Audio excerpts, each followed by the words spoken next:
good to have you in. And we actually were talking for a few minutes before we got going, and it's really cool to kind of hear some of the things people just initially talk about, because I feel like that's sometimes like some of the things that are on their mind the most, some of the things that may be weighing on their mind the most or think about the most. We were talking about actually kind of women's bodybuilding kind of coming back to life a little bit. Right. You said you got started in 2006, right? Correct.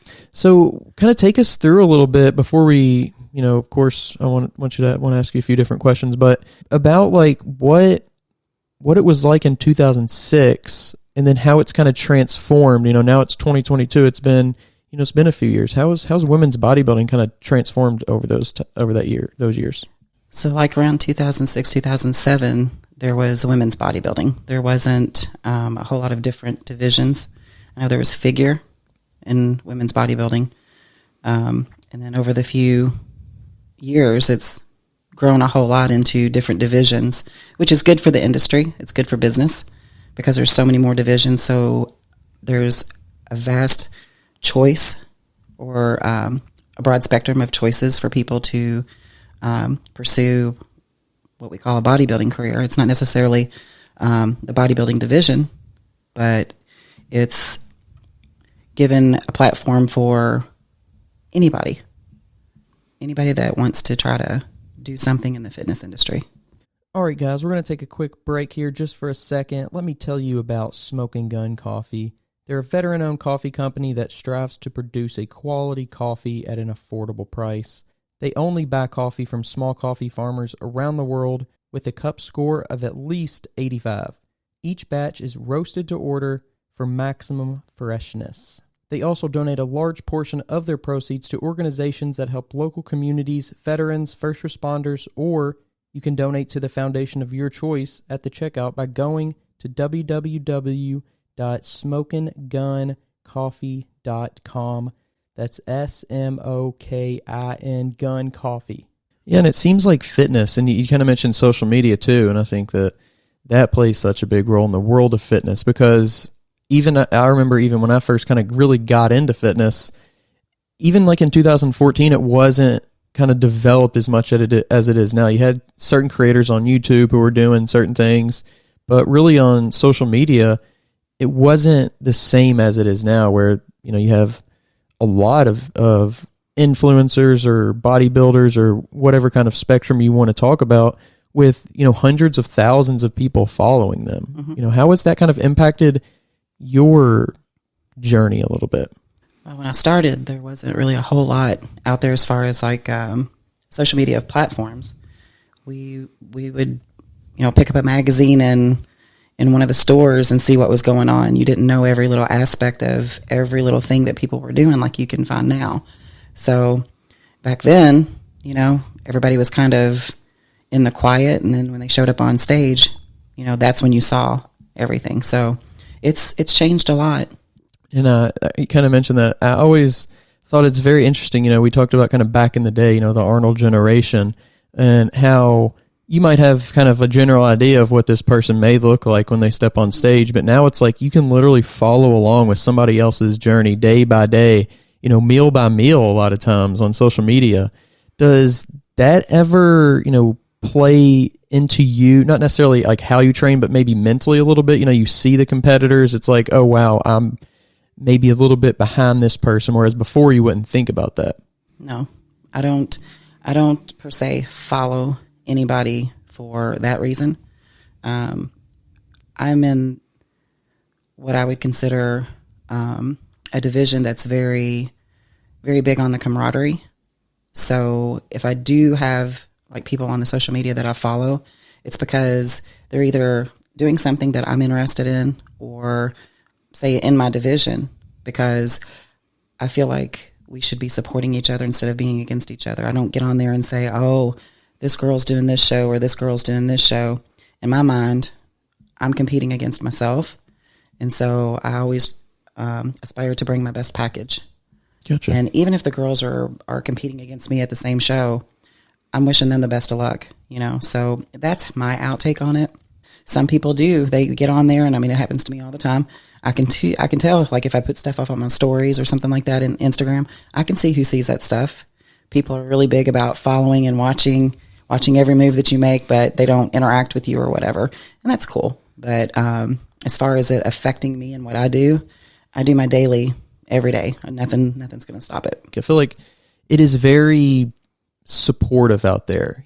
I mean, for the most part, it is. I mean, I think any subject that you're involved in, somebody's going to have something negative to say. You just have to learn how to have thick skin with that and just kind of, number one, don't feed into it. Don't give them more reason to keep going. I either will just delete the comment, block them, whatever. Most of the time I'll send them an in message and say, you don't know me as a person, but I'm going to pray for you because that's not something that I would do to you. I don't know you. So, you can either go somewhere else or I'll just block you. Yeah. So I try to make everything a teaching moment, especially if somebody's negative. If you'd like to sit and talk to me and learn my story as to why I chose this journey, I would love to share it with you rather than be that person that jumps down somebody's throat or sends back some negative message, because a lot of people feed off of that. If you don't feed into them, they're not going to want to eat. You kind of mentioned right there. Let's hear about it though. How did you get into this world of fitness and bodybuilding? So long story short, when I was in high school, I tried to fit into a prom dress and I couldn't fit. And the end thing was to purge or don't eat. So it worked well for me for a couple of weeks to fit into this dress. Now I would come from a big family. We had no money. So, there was one dress that I could afford and I went down that rabbit hole. And then I just saw how easy it was and it became something that my body just automatically continued to do. So after a vast number of years and whatnot, I sought help from a friend who owned a gym and his wife was a dietitian. In the process of learning how to treat myself better and learn how to eat and educate myself on what the body is capable of doing, kind of humored my friend, and he was like, you should probably do this bodybuilding show. So 2007, I stepped on stage for the first time. And for the first time, I was able to look into the mirror and not cry because I didn't like what I saw. I was very emotional because I finally had felt like I got on top of what was, absorbing me. And I liked what I was able to do with my body and it be healthy. So here we are, going to the Olympia in 2022. That's awesome. Congratulations, by the way. Thank you.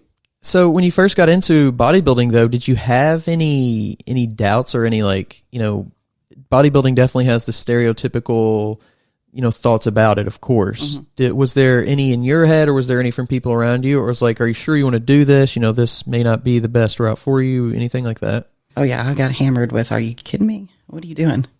And I'm like, the education that I got with the nutrition was the big thing. And this was a way to continually challenge myself to always be true to myself and be good to myself as a healthy person. And from what I had went through, I wanted to be able to share what I had gone through, how I had overcome it, and possibly keep others from having to do that. So that was pretty much, a proof to myself that I can do something. And it was very structured. I needed to be structured, and it kept me on task. And I just fell in love with it. I fell in love with the people that I was around, and just, feeling comfortable for once in my own skin. The level of confidence, you would say, kind of building up, not necessarily just from the physical side, but from the side of hey, I'm doing this and I'm doing it right and I'm doing it well and I'm staying on track. Yeah. So it's a journey of many, many different subject matters. It can be, not only the physical, but when it comes to the mental health part of it, spiritually, I grew through it. And then just the confidence, it took a long time just because of what I had been through. And, just knowing that I could count on myself to pick myself up, that was a big part. So when you got into it and you decided, hey, I'm actually going to pick a date to step on stage, what was that first prep like for you? How did you respond to that the first time?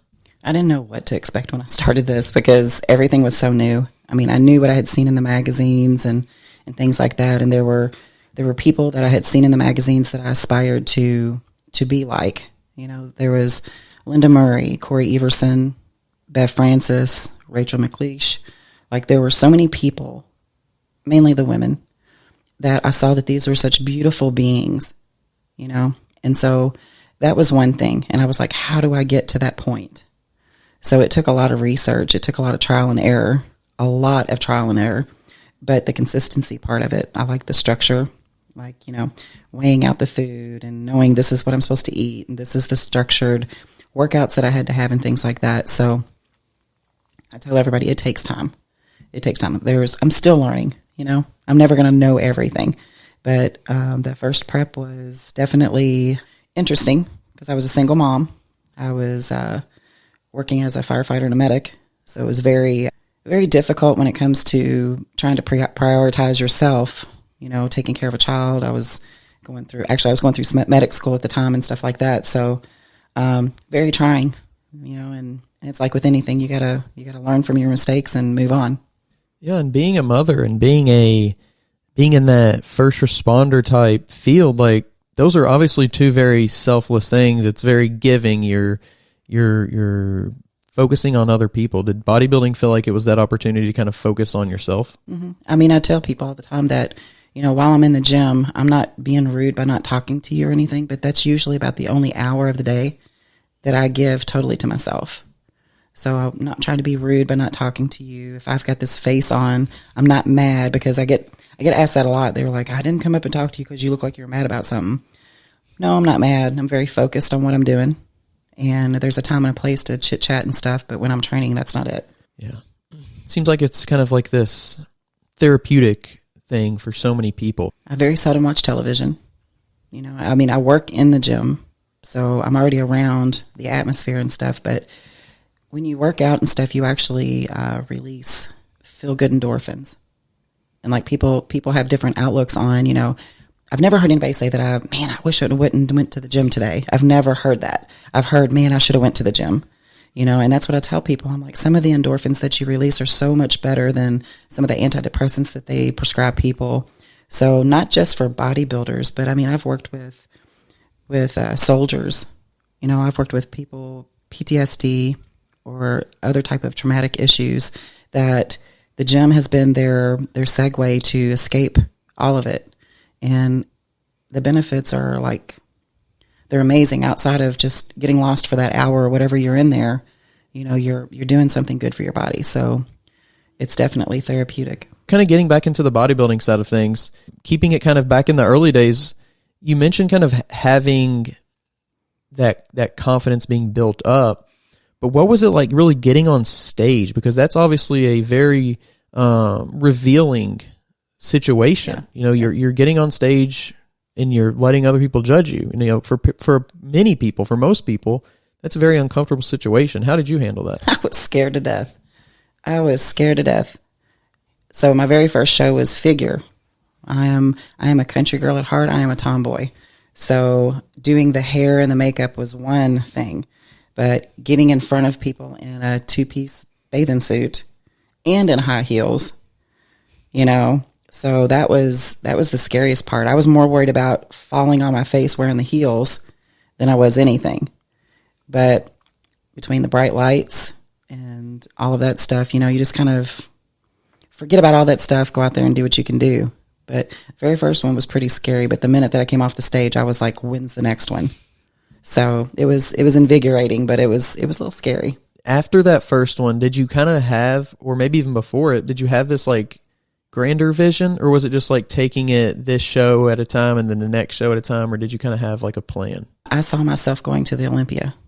I had it set in my head that there was one day that I was going to go to the Olympia, and I always started with small steps. All right, we did this one, so now let's do another one. All right, I'm pretty good at this. I enjoy doing this. Not everybody's doing this. I don't like to be like a lot of other people. I don't like to follow, but this is something I felt like I could grasp and do, and it would set me out from other people. I like to be indifferent. So I just kind of set my eyes on the prize and made little goals. I want to place in the top 5.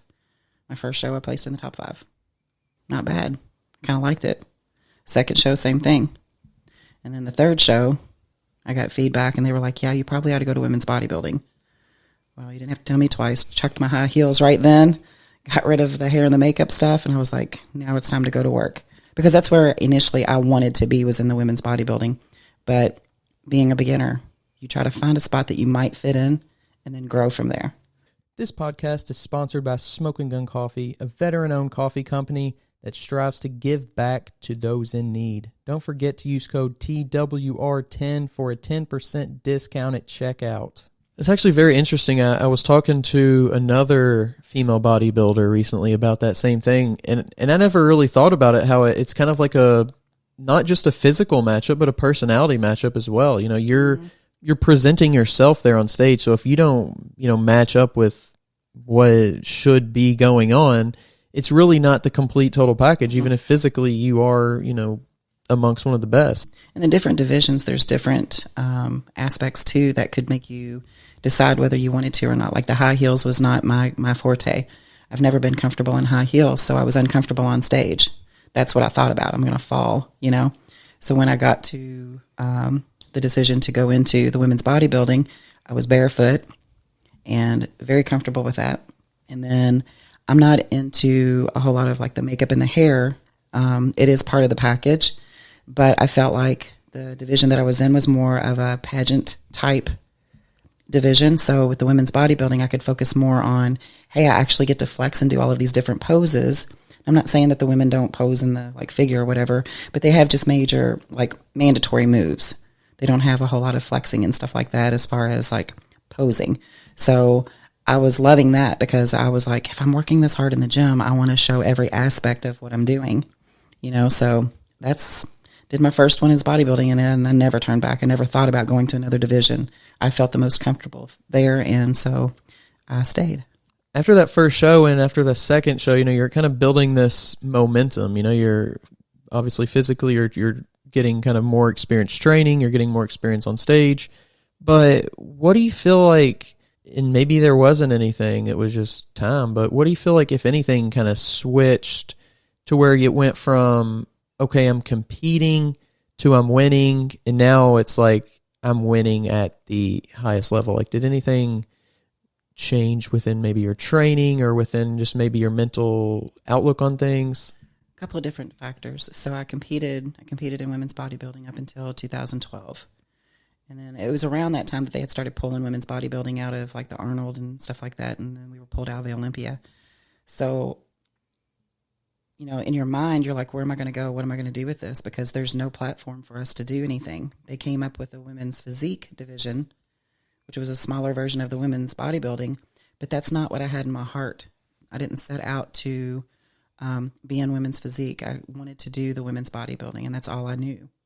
So I took a little break and dove into my powerlifting and stuff, and then it was brought back by Jake Wood, who is the founder of Wings of Strength, and he now owns the Olympia. So it gave that spark back. But it was then, that I was in the realization that my dream could come true. I had almost had to like accept the fact that I wasn't going to be a pro and that I wasn't going to ever get to the Olympia unless I decided to do women's physique. And to me, and this is just my personal preference, when I set out to do this, it was bodybuilding. I wanted to be on the stage as a female bodybuilder, as a pro, as a female bodybuilder at the Olympia. I have no problem with women's physique, but I just did not feel that that's where my heart was. So 2016, I made the decision, but I also had changed my priorities on everything. I had somebody who was my coach that was 100% invested in me, not somebody who I was paying to give me some of their time. I wasn't a bill to somebody. This happened to be my husband. He wasn't my husband at the time, but now my husband. Somebody who was invested in me and my dream and what I wanted to do and stood behind me on all of it. So when you have the right support, when you can prioritize your life and make you your priority, it changes a whole lot of things. And it wasn't up until like 2017 I turned pro, but it wasn't until about 2 years ago that I felt this is going to happen. This is going to be the reality, is I'm going to be on that Olympia stage. It may take me 2 years. It may take me 5 years, but it's going to happen. So having a coach who knows what they're doing, learns your body with you, and the consistency, the dream's going to happen. you can't really go all in, I think, until you accept that most of the time it's going to be really, really hard and it's going to take a long time. How did you kind of keep that in perspective? You know, especially after you became a pro, I'm sure that was like a really big moment. You probably felt really, you know, different feelings, maybe a sense of relief, a sense of gratitude, whatever it may be. But how did you, and even now, you know, moving on to kind of another level, stay positive and trying to think of kind of the right word. How do you stay really happy about it, but not let that happiness keep you from continuing to do what you did before, if you know what I'm saying? Yeah, so the consistency is a huge thing. I see so many people that live for the likes and the gratification of people giving them the good job or whatever. You have to be committed to yourself. You have to know that this is not just something that you do 12 weeks out of the year to get ready for a show. This is something that you sleep, breathe, live it. Like if you are in my small circle, you understand that if you're going to call me on a bad day, I'm probably going to hang up. You know, when I'm focused on a show, I need to be able to focus solely on myself. Now, I'm not saying that I'm going to be super selfish, because I am a mom, I'm a grandmother, I'm a sister, I'm a daughter, you know, and I'm a wife. So you have to be able to prioritize and make yourself fully available to what you are trying to do. And once I was able to do that, a lot of people walked away, and I'm okay with that. I'm not the one that lost, right? Because I'm being true to myself. I see a lot of people that they'll be in the gym doing whatever. They don't eat consistently all year long, and then 12 weeks out from a show, okay, I'm going to eat. I'm going to go to the gym. I'm going to do my cardio, and then after the show's over, they forget it. It's not like that. If you want to be good at something, you've got to do it all the time. So my suggestion to people is, if you cannot commit to yourself 100%, then it might not be the thing for you, because bodybuilding is not made for everybody. Not everybody is able to do this. And do you feel like there's even still, you know, at the level you're at, do you feel like there's still that kind of mentality about it? I can't speak for other people. I know myself that my goal is to be on that Olympia stage, and I did it. But now that's when the work starts. When I turned pro, it's a different thing. But the work just started, because it's a whole different animal. You're trying to be the best in the world. You're trying to win a pro show. It's a big deal. So you better be ready to commit. What do you think makes the difference? Maybe genetics obviously play a role in that, but between the very high, you know, nationally qualified person and the person who does go on to win pro shows? I could say genetics does a little bit, but I don't have the best genetics. You work with what you got. You show your best attributes, and you work your butt off to make sure that you can show why you should be the best, why they should pick you. You know, what kind of setbacks have you faced within your journey throughout, you know, not just recently, but in any time point, that have really changed the way that you view it, or the kind of the work ethic that you put into it? I mean, just recently, like I did the Indy Pro back on May 14th, and I placed 4th. There's the peak. You got to get your timing right on it. And there's so many different little things that can make or break you. If your posing's not right, if it's not, you know, like they think. Because even posing, like if there's two people that are fighting for spot 1 and your posing is off, that can cost you a spot.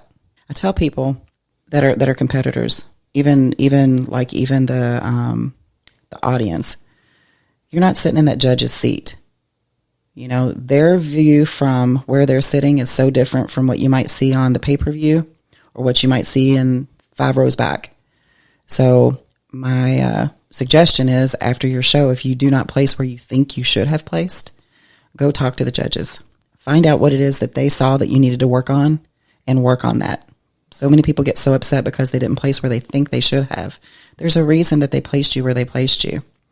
So in Indy, my conditioning didn't match. My upper body, my lower body didn't match. So I spoke to the judge right after the show, and that was his suggestion. He goes like, bring your conditioning in your legs to match your upper body.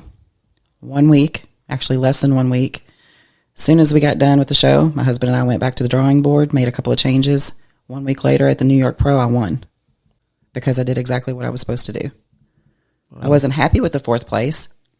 I was trying to understand why. So I went and found out why and did what I was told. And guess what? It's okay not to win every time. Yeah. You're not going to win every time. You learn from your failures. You go back to the drawing board, do some homework, and then try it again.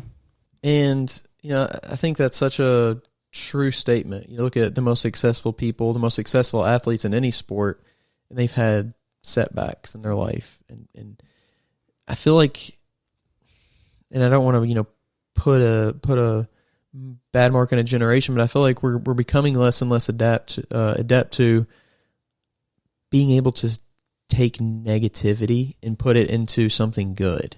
Mm-hmm. Whether that be a loss or, asking a judge what went wrong, why am I not in this certain place, or even not hitting, physical goals. Your training might not be going the exact way that you would want it to. Do you feel like that's something that you have gotten better at over time, is taking that, not necessarily criticism, but, I consider it constructive criticism. Yeah. Like I don't ever feel like the judges have told me something that wasn't, what I needed to work on. The only thing that I've ever felt like might have been something against me is my shape was not the same as what the majority of the competitors were. So I'm very short. I'm not even 5'2". I'm barely 5'1.5". Some of the girls are taller. They have that more lean look, which makes me look short and squatty. Well, you got to talk about symmetry, aesthetics, conditioning, muscularity. So if I'm odd man out, they have all of them to compare.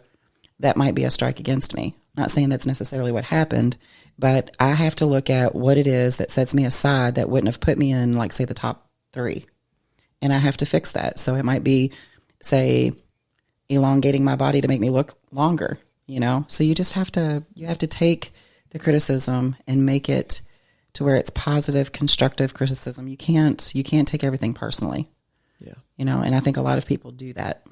Definitely. Or they get mad at the other competitors because they won. I'm like, they just brought their best package. Don't be mad at them because they put the work in. Yeah. Don't be mad at the judges because they've got the hard job. They've got to figure out who's the best that day. So there's a lot of people who get mad at the judges or get mad at the competitors. And I'm like, just be positive about it. We're blessed to be able to be doing this stuff. Yeah.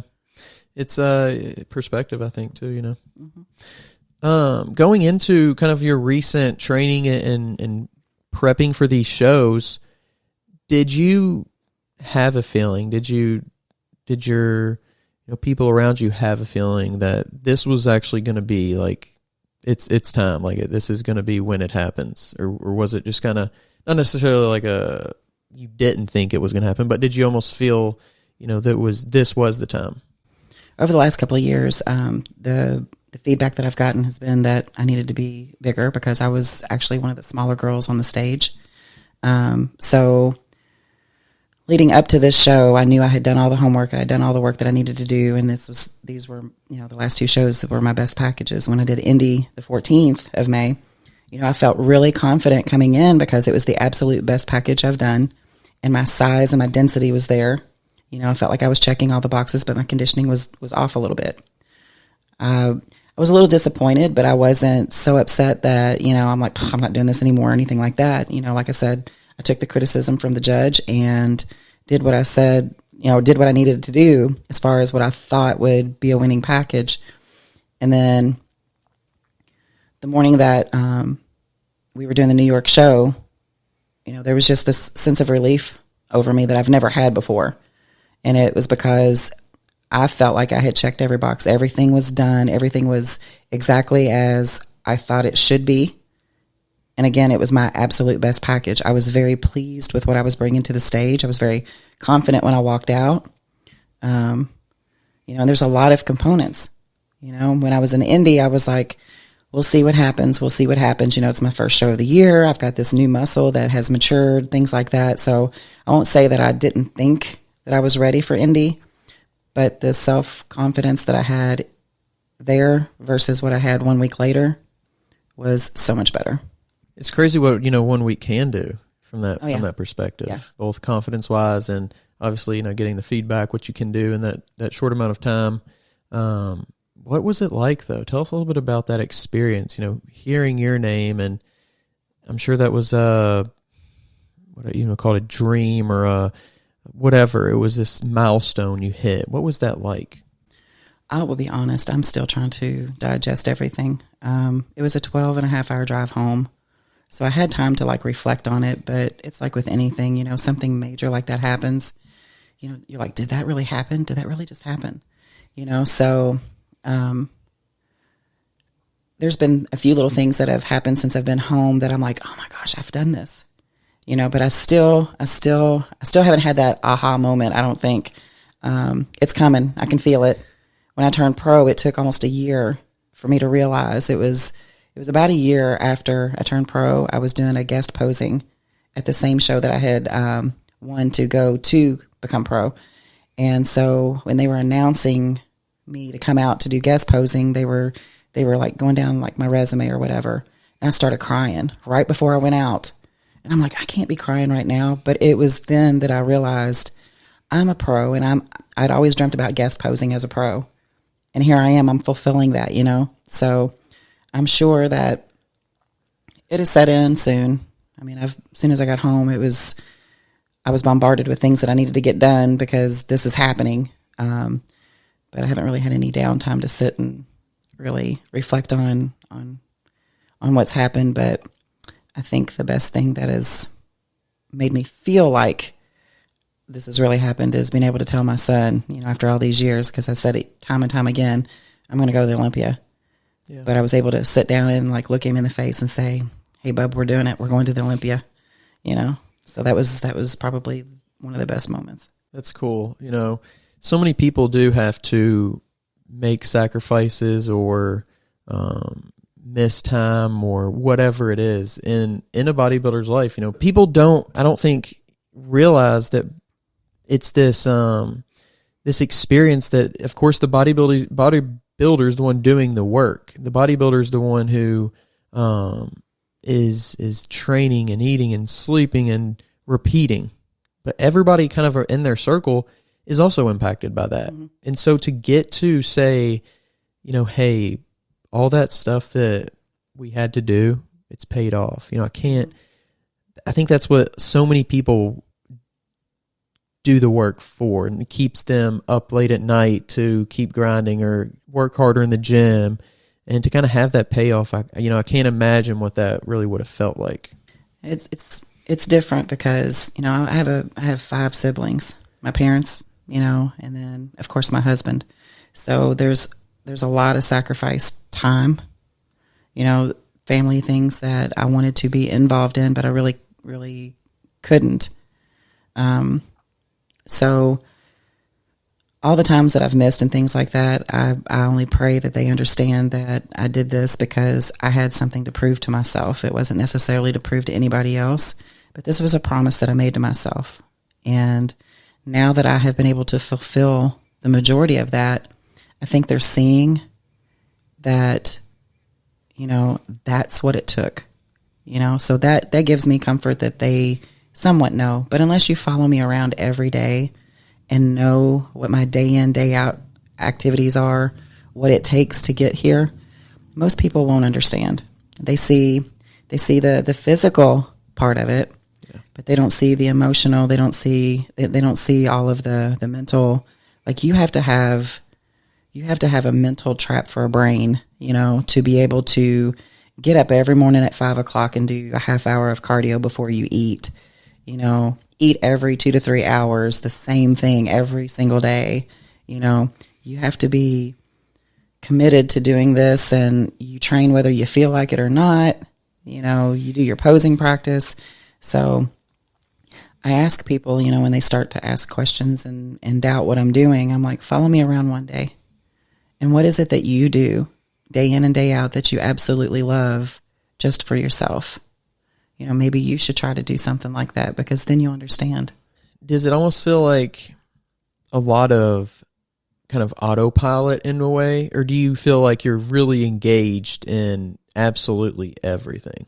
Some of it's autopilot, like it has to be, because, you know, as you start dieting and things like that, you know, if you start thinking about what you're doing, you'll drive yourself nuts. So I look at it, because people are like, I couldn't eat the same thing over and over and over. I'm like, I do not eat for taste. I eat for purpose. I am fueling what I'm trying to do. Or people will be like, oh my God, you got 6 more weeks of, you know, this to do. And I'm like, I only have 6 leg days, 6, you know, because it's once a week or twice a week, whatever. I'm like, I look at it in a different perspective. I only have so many days before I have to give my all on the stage. So it's just how you look at what's going on. That's funny. I haven't recently said that, but I've said that. I used to say that a lot, because people would ask me, you know, how do you eat that, or whatever it is. And I'm like, you know, I don't eat for taste. It's funny that you said the exact same phrase. And it's just like a different level, I think, of what people are finding important. You know, some people, and it's kind of sad to think, like, some people, that's the only thing that they really have is like their next meal in so many different ways. It's like, that's all they look forward to. You know, you get off work, you eat dinner, you go to sleep, you wake up, eat breakfast. Like, it's crazy, and it's kind of sad in a lot of ways that people don't have like a thing that kind of, you mentioned, something that they're passionate about. A drive, something that drives them to do whatever it is. Because I tell people all the time, I'm like, I get so excited every meal. What do you have? Obviously the Olympia, but do you have that next thing on your mind? For what comes after that? So the goal was to the goal when I started January. The goal was to qualify for the Olympia. So the majority of people want to win a show in order to get to the Olympia, but you can also win like 2nd through like 5th, and you can accumulate points. I didn't want to accumulate points, so I wanted to win the show. And now that I've won and I'm gone to the Olympia, I have to set another goal. Yeah, I'm going to be on that stage, but the goal is to crack that top 5, because it's the best in the world, and I won't settle. I don't like settling. You know, now that you're going to be stepping on that stage, it kind of goes back to the same thing I asked earlier, but is it more of the same, or how do you do you adjust in any way to the next level of competition? I'll be even more driven. I'll be even more focused. So from here on out, anybody that watches this or hears it, they have to know that there is a goal that I've got in my mind, and it won't be stopped. And that I will not be apologetic for being true to myself, but I will ask people to be understanding. I'm not asking anybody to do this, but understand that this is what I want to do, and respect that I want to do this. You can be on this journey with me, or I'll see you after the Olympia. That's about it, because you have to stay focused. I'm driven. And now that my sights are set on something, I'll do what it takes, and I'll be ready. That's awesome. And what do you see, after your competing career is over, do you still plan to kind of be a part of this sport? Absolutely. I'm actually, I'm not saying that's one of my focus factors right now, but I've already started trying to find ways that I can be involved. Like in my improvement season, I like to be more involved. I don't have an off season. A lot of people say they have an off season. There's no such thing. In my improvement season, I try to give more time to like helping with posing clinics, or if there's just people in the gym who need help with their posing or whatever. I want to be that person that makes you feel comfortable in doing what you do. There's not enough support with the women that are in our community, so that's something that I want to be definitely active in. Wings of Strength is a company that bodybuilding is for everybody, and I think that everybody has a place in the fitness industry. So I will strive to be a very big support in the fitness community in just about any way that I can, whether it be not necessarily coaching people for shows and stuff, but I want to be that person that they know that they can come to. I'm kind of considered like the gym mom, and I like that I don't want to call it a title, but I like that people feel comfortable coming to me in the gym and asking me a question, so However I can be involved. I don't care if I'm expediting a show to make the competitors feel comfortable backstage. I don't care if I am helping with a posing clinic to help them get better at their posing or whatever. I think as a professional athlete, there should be more that is, I don't want to say expected of us, but I want to be that person that I didn't have during a lot of my journey. There wasn't a whole lot of people to help me, but I won't forget the people that have helped me, who helped me get started, and I want to give back because of that, because they didn't have to do that for me. That's really cool. And if you had to, give advice to somebody, somebody listening to this, watching this, that is, maybe a younger female, or really doesn't matter what age, but wanting to get into the sport of bodybuilding, what advice would you have for them? Don't read everything on the internet. Go to somebody that has a reputable record and talk to them first. Go to shows, see what it's about, talk to other competitors. But mainly, if this is something that you really want to do, don't let anybody talk you out of it. Be true to yourself. If this is something that you have a passion to do, don't let somebody talk you out of trying to fulfill your dream. Because I'm telling you, when I started this, I had so many, and even today, I have people tell me all the time, you're crazy, you're too old for this, why are you doing this, you could be doing this, this is just a hobby. No, this is what I live for. I want my grandbabies to look back and go, she did this, our grandmother did this. I want my family to be proud, I want my friends to be proud. But more importantly, or anything that I can convey to anybody is just be true to yourself. Because so many times I was ready to give up because other people didn't believe in me. And I started believing in myself. And it was to prove to myself what everybody said I couldn't do, So if you take anything away from this, is just don't give up on yourself. It takes time. Be patient. And along the path, not just doing those things, but also what it leads to, the person that you become, the opportunities that become possible for you, the people that you meet along the way, simply by becoming, I can't remember exactly how he said it, but basically, becoming obsessed with, the process, and obsessed with putting yourself into it, all into it. I think it's a powerful thing when we give ourselves up to something. It doesn't matter if it's bodybuilding, doesn't matter if it's your business, doesn't matter what it is, but just giving yourself into that. Whatever you're into, believe in yourself, because at the end of the day, you have to live with yourself. That keyboard warrior on Instagram or whatever, they're not losing any sleep at night giving you negative comments and stuff. Just be true to yourself. And I've said it in interviews and stuff before. I'm out there to prove to myself that I can do it, but it's a little gratifying to sit there and go, I did it. You said I couldn't, but I did it. Yeah, a little bit of that extra icing. So, I don't even know who I was talking to last week, but I was like, I'm going to have to find some new haters, because even my haters are starting to like me, because I'm a very nice person. It takes a lot to get me upset. And you don't have to be ugly. You know what I'm saying? Yeah. Like, we got enough of that in the world. We don't need that, So my word of advice to most people is, actually to everybody, is surround yourself with positive people, surround yourself with positive environment, surround yourself with like-minded people.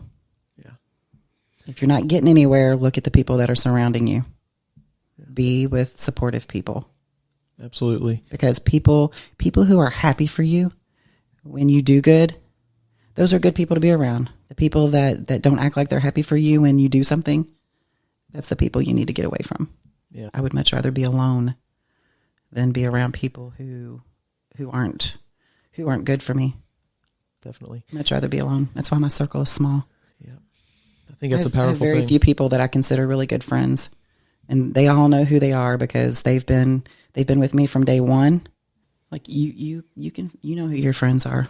Good piece of advice to end the podcast. And, I really do appreciate you coming on here today and sharing some time with us and sharing your story, your journey, some things you've learned along the way. And I think it's just really cool to get to talk to somebody about something that they're passionate about. You can really tell when they are. It's kind of a magical experience. So thanks for coming on. Absolutely. Just make sure that you all are true to yourselves, because that's where the happiness lies. Definitely. So if people want to get in touch with you on social media and you know, they want to get involved in bodybuilding and want some advice, you know, you're the gym mom, you say, where can they find you on social media? I'm going to give you my website. I just launched my website. It's the easiest way because it's got all of my social media platforms on there. And then they can contact me like through email on that also. It's just donnasalib.com. Okay. So my last name is Salib. It's a good community, it feels like. So if it's something that I can't answer, I could definitely have tons of resources that I could put them in touch with whoever could. Well, like I said, thanks for coming on here. It's been fun. A lot of fun. Absolutely. And, you know, good luck moving forward. I look forward to following along on. Oh yeah. We're going to the Olympia. We're going to do well. Awesome. Well, thanks for coming on here, and, good luck in the future. Thank you so much.